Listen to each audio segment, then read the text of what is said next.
Hi, I'm Genetically Modified Skeptic, and you're watching Atheist Edge. Okay, let me switch gears quickly. Brian, does your Yeah. does your art ever does your apatheism ever bleed into your art? Actually, at the beginning of this, when you brought that up, apatheism, I guess I'd never really heard that title. Wow, never heard. I know you were channeling Walken earlier on, and I didn't even mention it, but um, you had never heard apatheism, which Yeah, totally describes you. but it makes sense.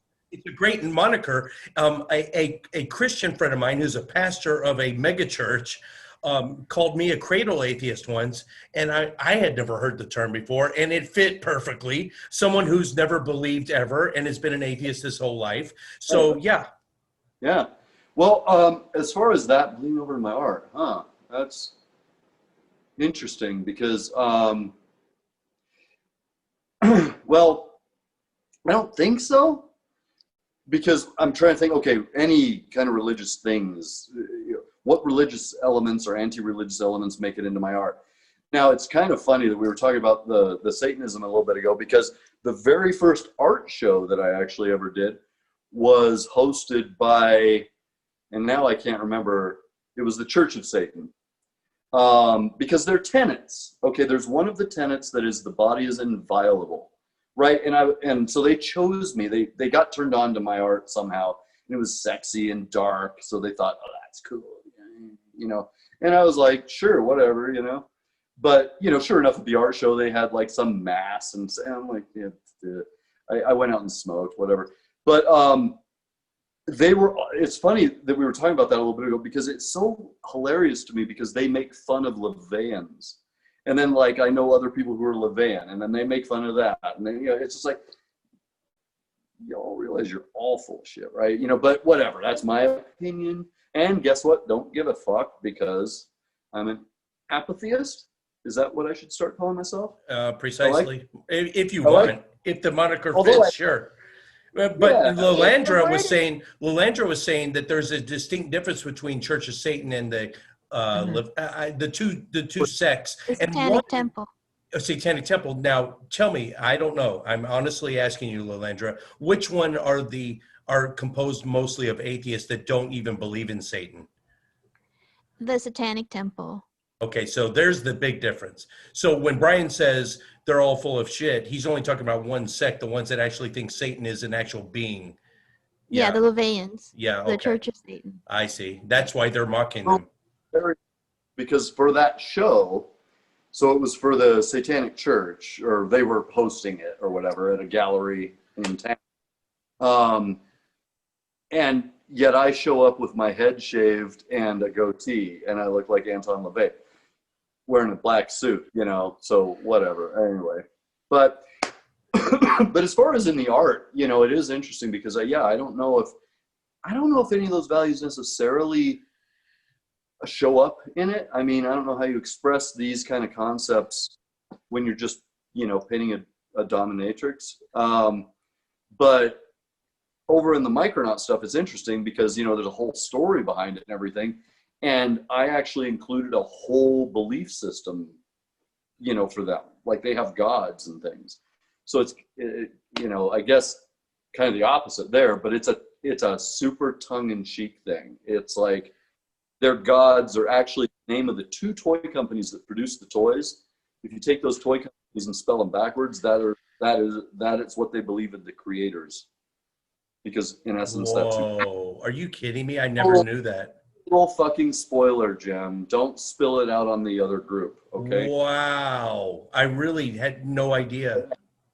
Well, it just shows you how far people go, because LaVey was an atheist. He was a Catholic, but then he was an atheist, and he was a lion tamer and played what's that thing like Lurch and the Munsters, the harpsichord, that big old pipe organ. He played that. Or pipe organ or harpsichord. Wasn't LaVey who was actually friends with L. Ron Hubbard? And that L. Ron Hubbard was deeply into the occult when he was a kid. Mm-hmm. Yeah. Crazy shit. Oh my God, this is awesome. Tracy. Oh, go ahead, Lilandra. I see, like, as somebody who hangs out in goth clubs, and I was also into new wave music back then. Like, there's a lot of overlap with the occult and Christian occult. So, like, I could see where people would want to like feature your art, but there's still this element of the occult that goes along with some of the people that your audience. Mm-hmm. Yeah, I've actually exhibited at like goth festivals. I gotta, okay, I'll name drop, but actually several times I have hung out with Gary Newman for like a whole day. Oh, awesome. Oh, gosh, Wow. damn it. Really? God, yeah. Yeah. Nicest guy on the planet, actually, and he's very shy. But what kicked it off? Well, the first time I hung out with him, my wife at the time, because I'm a serial monogamist. Apparently, I don't know. I'm always on the lookout. The next ex Mrs. Vox. But anyway, at the time, like I was all like, "Oh, it's Gary Newman! Oh my God, shit!" And he was all like, "Oh, I can't talk. I'm Gary Newman." And my wife at the time, she's like, "Religion, go!" And off we went, man. That guy's awesome, and a lot. I mean, he's an atheist, and his music definitely shows it. But also, I did a goth festival where I hung out the whole night with David J. from Bauhaus. So there. Oh, are you kidding me? Well, it's because I'm Bevox. But cool. Well, I would just turn my wife on. She had never heard any Bauhaus. We were in the garage cleaning this afternoon, and I let her listen to an entire Bauhaus album. It's the one that has Spiders from Mars cover on it, Right. and she had never heard Bauhaus ever until today.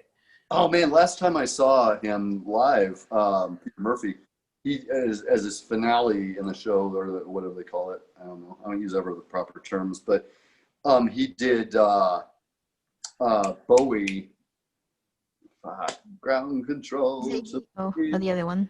Yeah. Yeah, and Me he too. walked down the stage, and it was completely black.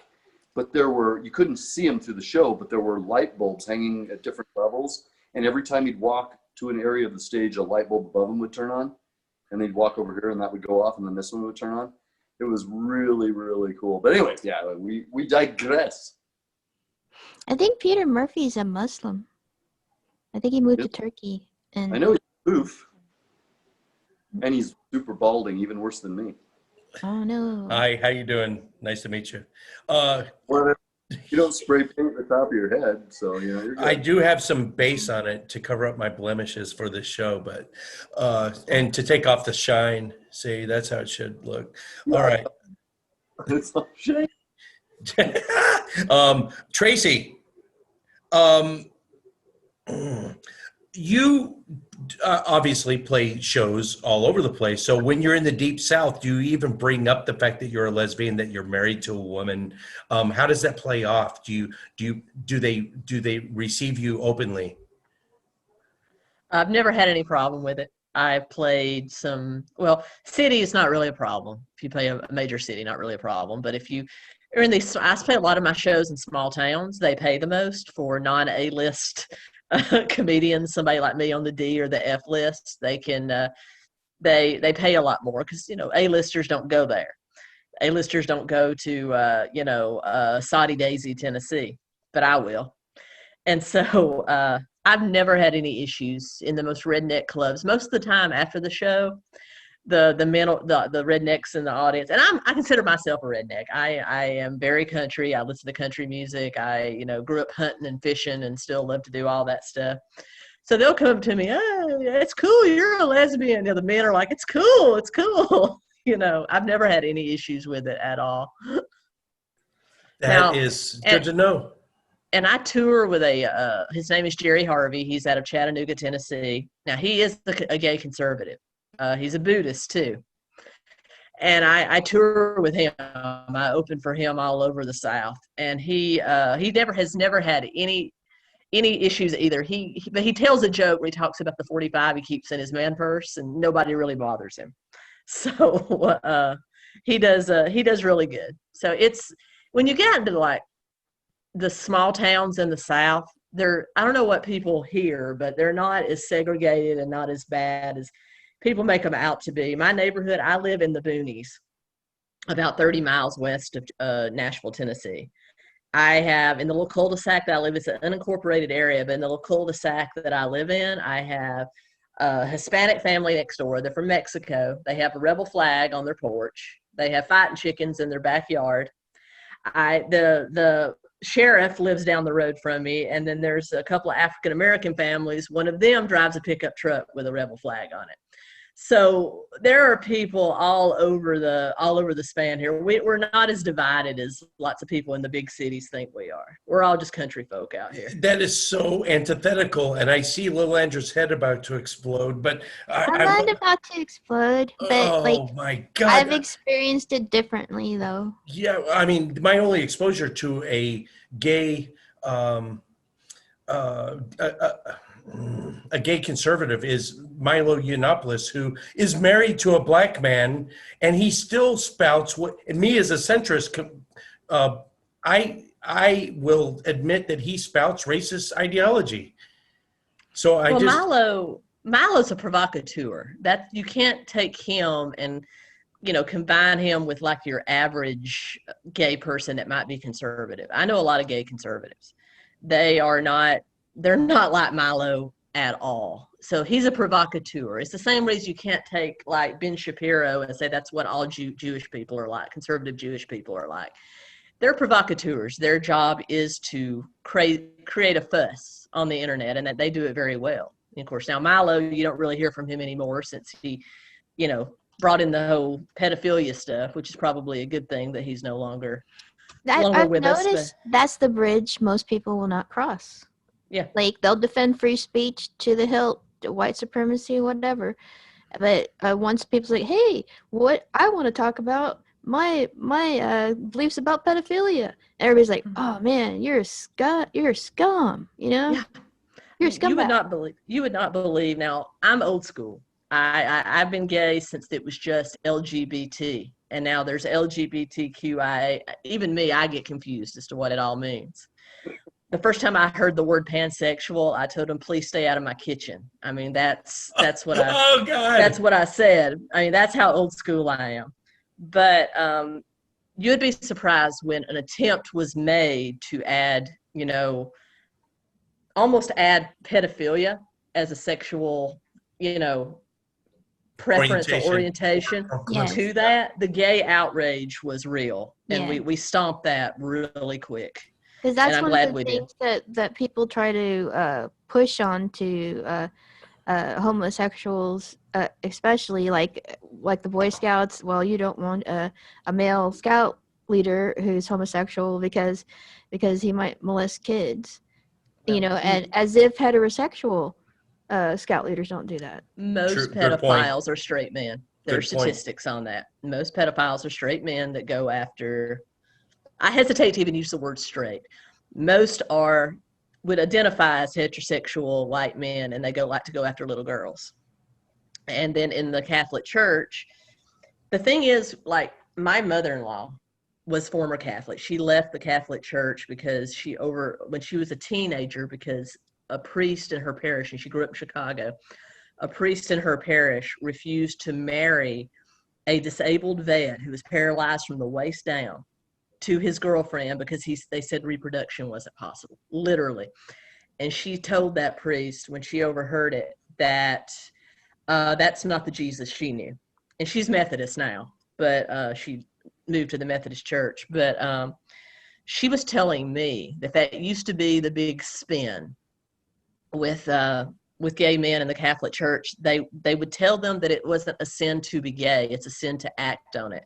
And you would be surprised how many gay men are in the priesthood and how many lesbians are in the convent sector, because they've been taught that not necessarily their sexuality is a sin, but to act on it is a sin. And so you have this huge preponderance of gay clergy in the Catholic Church, but that's another little nasty secret they don't like to tell you.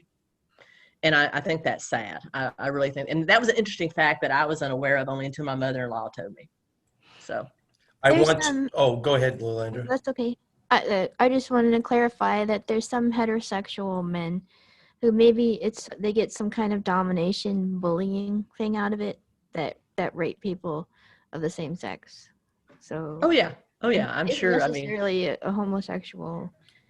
Well, if it is true that rape is a power thing, Yeah. or control is a power thing, which is undeniable, then it wouldn't matter what the sex is. Roman Yeah. soldiers and Spartans, they used to rape when they conquered a people. They would rape the men and women. It's a power thing. It had nothing to do with sexual desire. So Yeah. it's a power play. There were four cultures that we had to study in depth in my career, and that was the Apaches, the Zulus, the Marine Raiders of 1942, and the Spartans. And so we dug into the Spartans very deeply, and I came away from it thinking, no, they were not homosexual. It was a culture that forced these recruits at age 6 that were eating nothing but honey and bread. And from age 6 to age 18, they were under the tutelage of a specific already trained Spartan. And so they would share a bed together every night. The only time that Spartan, if he was lucky enough to be in his hometown, he would only have sex with his wife for procreation. Otherwise, he was with his recruit from his age 6 to age 18. But I still don't think it was actually homosexual. I think it was culture induced. Right. Well, it's like Thebes, the Fighting Men of Thebes. That was like the Iron Men of Thebes. That was like, I think, 300 couples, all men. And they felt that they would fight harder if they were trying to protect their lover. And I don't think many of them were gay. I think it was a cultural thing. And with the Spartans, the women were trained to fight too. That's a little known, but they were trained to fight in very different ways. For example, if they were being invaded, they would throw their newborn babies from the walls, like as a diversion to the opposing army. And you can imagine you're there, ooh, baby, that's going to like startle you. And you're going to stop fighting and hopefully allow their men to get the upper crust on you. It was just a warlike society. Okay, Lalandra, at this point, I'm gonna switch to quick round, not lightning round. We're not at lightning round yet, but here it is, 20 after the hour. And so we have 40 minutes left. So I'm gonna go to quick round. So brief, you can elaborate a little bit, and Lalandra, if you have any other saved rounds, you just feel free to jump in, okay? Okay, but you're not going to ask me any of my login questions like what my favorite color is, are you? Is that one of your login questions? Sometimes. Can I have the last four of your social security number as well? Yeah. No. Let me address at this point your little friend in the background. Her and her husband rescued this cat. He was okay. Tell me if any of this is wrong. He was basically on the side of the road and he was near death. And they nursed him. They went through so many. I mean, they took so many steps to nurse this little guy back to health, and look at him now. He's just thriving, and it's the most awesome thing. Look at that little guy. When we first met her, she was like maybe 5 inches long, and she had blue eyes because she wasn't even weaned yet, and she was running across a four-lane street and with lots of traffic, and Arn said, "What is that?" and immediately stopped the car and parked it and ran after her, and he gave her to me, and she didn't know who we were, so she tried to run off, and I caught her, and then Arn picked her up and she bit him, and she was really, really tiny and scared of us all the time, but now she's fat and happy. Maybe look at her. She knows we're talking about her too. Oh, yeah. She's going back to sleep. Oh, there she goes. Oh, look at her. Oh, yeah. Okay, so this is not lightning round, but this is quick round. I'm going to exhaust all the final questions I have for you guys before we get to the lightning round. We're going to start with Brian first. Artists, cause and effect. Do you start out tortured, eclectic, and introverted, or does doing art make you that way? Jesus, seriously. Good night. Oh God! Sorry, you guys. That's a cryptic little inside joke that I will explain later. But good night. Oh dear, we're back to that again. Good night. Oh, damn, you had to pull that one out. Okay, Brian, answer the question. Oh, gosh. I don't know. Try start out that way. That was Okay, good enough. Yeah. Let me cross that one off so I don't ask it again. All right, Tracy, if you're so libertarian, I'm asking as somebody who's like really against libertarianism. If you're so libertarian, what would you do about public roads and public bridges and public schools? Would you just have each individual local community fund these, and then there would be some communities that would just let them go to shit? Or is there some aspect of socialism that is redeemable? Okay, so again, libertarians are not for no taxes. They are for limited government and limited taxes. I would propose a flat tax where everybody pays the same, and they would for the things that you actually need, like a police force, like a fire force, like a fire department, like roads, like schools, and that's what I would propose. So, like, if there's a libertarian who doesn't believe in at least limited taxes, would they would still be having their money taken from taxes against their will? Because you were saying taxation is theft, right? Taxation is theft, but there is a certain amount of taxes that are required to do a community. When libertarianism was created, actually, by three women, one of the first ones is Rose Ingalls, the daughter of Laura Ingalls Wilder.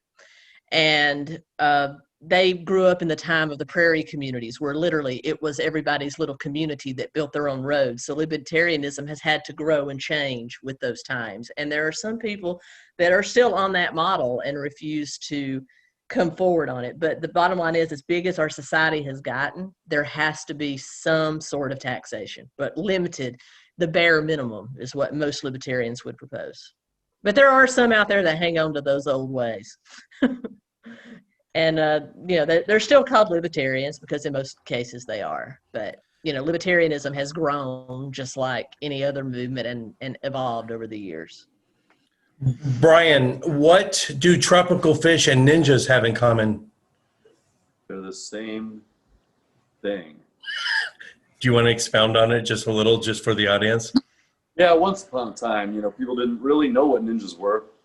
And they'd be like, oh, we are ninja, some kind of ninja, and we'd be like, what are you talking about? Isn't that a kind of tropical fish? And it was, again, inside joke time, apparently. I will explain it for the people that are wondering. Okay, when Brian and I first met in 1982, I believe, we met in junior high at Drake. I think it was Drake Junior High. Maybe it was Arvada West High School. It might have been. I forget. It was 1982. Ran across the beam, the Yes. pole side, and that was at Arvada West. Okay, so that was the first day we met. So I know this is boring for most of you, but I got up on this hand railing and I walked across it with no problem. Like balance wasn't an issue for me. Apparently I was, and him and his top student just happened to be standing there, and they were like, "Hey, wow, do you know what ninjas are?" Because Brian was already a student of ninjutsu at age 14 or 15, and so I said, I think it's some sort of tropical fish. So that's been the running joke for 47 years. All right. So that guy right there had the most impeccable balance of any human I've ever seen. It was freaky. Okay. He would always trombone on his chin. He could literally just jump right up on top of a fence and run across the pipe. He'd just run across it. No problem. Okay. All right. As long as you're sucking me off, I'm going to do the same real quick. There was one time that we were actually training. This was later on. We were actually doing some field training, and it was with bows and arrows, because Kyujutsu is the style of ninjutsu that involves shooting bows, recurve bows, not because in the 12th, 14th century, there were no compound bows, and it's usually from horseback. We were training doing this out in the woods and snow all over the ground, and I had a quiver. One of my arrows in my quiver was meant to, in case, because we're in deep Colorado, there could actually be we saw mountain lions and bears all the time. So I had one arrow that I could go ahead. That was around midnight also. So it was late at night, but with the snow on the ground, you can see a lot more than you think you can. All right, so here comes Brian, and so all my other arrows are rubber tipped because they're for training. So I grabbed the first arrow I could, and I can go by touch, and I know which one is my 4-bladed razor-tipped arrow, just in case I come up upon a mountain lion. I don't know why I grabbed that one, and I knocked the arrow, and I shot it in, as he was running into a pine tree. He was running into a pine tree to avoid me, and I shot it. Little did I know it was the 4-bladed razor-tipped arrow, and it went, and it was a perfect trajectory. It was going to hit him, right? And I heard him scream, and I realized I had shot my 4-bladed razor-tipped arrow at him. He came walking out of the pine tree, laughing, screaming, with it in his hand. He had caught it in midair before it hit him. Crazy. Anyway. Back to think. Okay. Tracy, tell your dirtiest joke. Oh, geez. Or the one with the most shock value. Okay. So I travel all over the country, and the question I get the most from people is, "You're from the South and you're a lesbian?" Yeah. Do they allow that down south? Absolutely. We just deep fry the cooter and dip it in barbecue sauce before we eat it. That is a perfectly formed joke too. I bet that gets the crowd up. It does. There's I have others, but there is no way that can bomb. It hasn't bombed yet. Funny? Come on, you thought that was funny, right? Yeah, sure. Okay. Last one. The Micronauts Rebirth. You're on the leading edge of that. Where is it taking you? And talk about your. I'm going to put up some more Micronauts art. So you guys, if you're not aware of, his erotic art is famous, but if you guys aren't aware of his science fiction art, it's just something to behold. Talk about that a little bit. I have to be careful. That whole project is kind of on the lowdown because Hasbro, the Disney of toy companies, bought up that property ages ago and they own it, but they're not really doing anything with it. And what they proposed to do with it bears zero resemblance to what the property is. So the stuff I do is basically by fans for fans. But there's so much of it that if they wanted to reissue or relaunch a classic line, the work's already done for them. So there's little ideas in my head about lawyering up and approaching them eventually, but I just have always liked science fiction. I mean, you can see in the background, I mean, there's an original Star Trek phaser and a communicator, like I'm a super old school Trekkie, and it's got to be old school, man. Like those books aren't Next Generation or beyond. This is all like the Star Trek Reader 1 through 4 and stuff like that. I'm surrounded with this shit. I mean, there's robots and there's Planet of the Apes and there's Star Trek. I mean, so I'm just that guy. So, obviously whatever I grew up with, and the Micronauts were probably the most imaginative toy line ever. I just started doing it as a hoot, as a break from my quote unquote professional art a couple of years ago. Shared it with some fan groups online, and now I'm, basically spearheading a serialized novelization, and there's all kinds of packaging art and for toy packaging and comic book covers, and I mean it goes on and on. There's keychains and all kinds of crap. So, I noticed way up the top the Danger Will Robinson. What show was that? I forget.